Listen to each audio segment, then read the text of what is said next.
इस वीडियो में हम तंत्रिका उत्तक के बारे में पढ़ेंगे। देखिए, तंत्रिका उत्तक कैसे कार्य करता है। तंत्रिका उत्तक सूचना इकट्ठी करता है तथा इन्हें शरीर में भेजता है।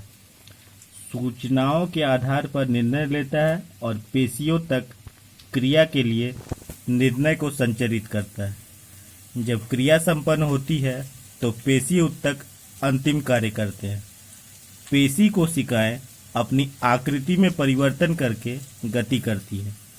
पेशी कोशिकाओं में विशेष प्रकार की प्रोटीन होती है जो उनकी आकृति को परिवर्तित कर देती है।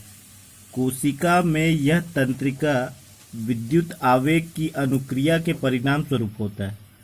जब यह घटना होती है तो इन प्रोटीनों की नई व्यवस्था पेशी को नई आकृति प्रदान करती है। फिर से देखिए, तंत्रिका उत्तक सूचना इकट्ठी करता है तथा इन्हें शरीर में भेजता है। सूचनाओं के आधार पर निर्णय लेता है और पेशियों तक क्रिया के लिए निर्णय को संचरित करता है। जब क्रिया संपन्न होती है तो पेशी उत्तक अंतिम कार्य करते हैं। पेशी कोशिकाएं अपनी आकृति में परिवर्तन करके गति करती हैं। पेशी कोशिकाओं में विशेष प्रकार की प्रोटीन होती है जो उनकी आकृति को परिवर्तित कर देती है। कोशिका में यह तंत्रिका विद्युत आवेग की अनुक्रिया के परिणाम स्वरूप होता है।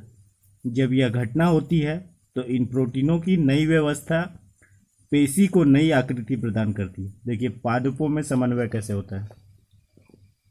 पादपों में तंत्रिका तंत्र नहीं होता है और पेशियां भी नहीं होती।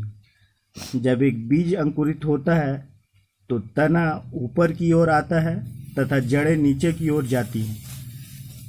जब हम छुई मुई के पौधे की पत्तियां छूते हैं तो वे मुड़कर बंद होना शुरू कर देती हैं तथा नीचे झुक जाती हैं। छुई मुई की पत्तियां छूने की अनुक्रिया से बहुत तेजी से गति करती हैं।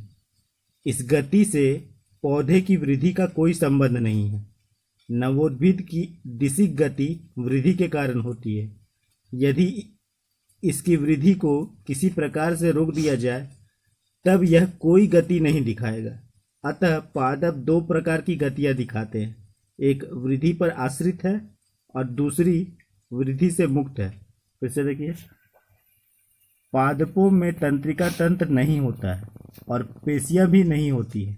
जब एक बीज अंकुरित होता है तो तना ऊपर की ओर आता है तथा जड़ें नीचे की ओर जाती हैं। जब हम छुई मुई के पौधे की पत्तियां छूते हैं तो वे मुड़कर बंद होना शुरू कर देती हैं तथा नीचे झुक जाती हैं। छुई मुई की पत्तियां छूने की अनुक्रिया से बहुत तेजी से गति करती हैं।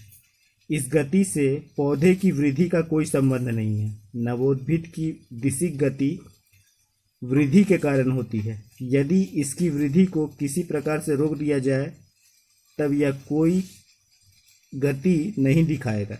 अतः पादप दो प्रकार की गतियां दिखाते हैं, एक वृद्धि पर आश्रित है और दूसरी वृद्धि से मुक्त है। वीडियो पसंद आया तो लाइक करें, चैनल को सब्सक्राइब करें।